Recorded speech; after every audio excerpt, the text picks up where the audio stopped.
today's video po ay ipapakita ko naman po sa inyo yung mga area po sa garden na binago ko po ng ayos.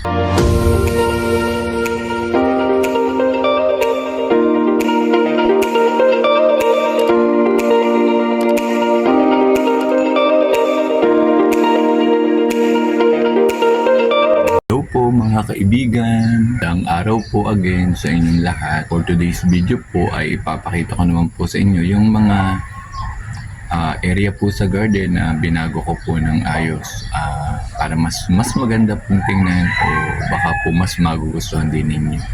Binago ko po ang ayos kasi po may mga halaman po na minsan hindi po gusto yung kanyang nilagyan o kinalalagyan, kaya po naisipan ko po ulit silang ilipat. Alam nyo naman po ang isang plantito, plantita, hilo na po ang mga halaman kung saan po ipopwesto.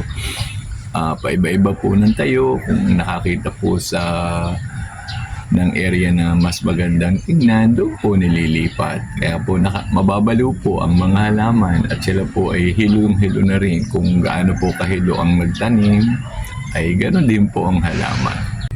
Ikot-ikot po ako sa garden, mag-iikot po, maglilibot po. Pasulsulyapan po ninyo ang aking garden kung sana po ay matuwa kayo, magandahan din po kayo.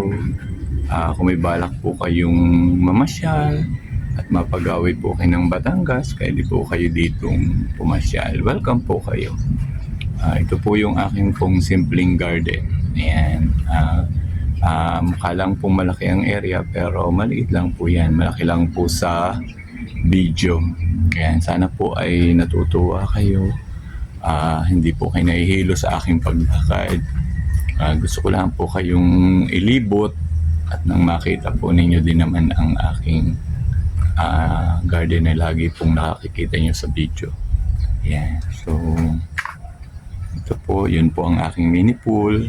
Katabi po ng puno ng mangga, ng Indian mango. Yan, meron din po akong kalamansi. Yan, kinukunan ko po ng bunga. Pag po nagluluto po ako ng gulay, pinipigaan ko po ng kalamansi. Masarap po ang may tanim sa garden at marami po naman dyan ang napapakinabangan. Ito po yung aking simpleng kubo. Ayan. Ayan naman po ang aking lukban. Nakakatuwa po. Ang dami pong bunga. Ayan po. Hindi ko lang po yun po. Nakakatuwa po. Dami pong bunga. Ayan. So, ito po ang aking simpleng garden. Sana po ay matuwa po kayo.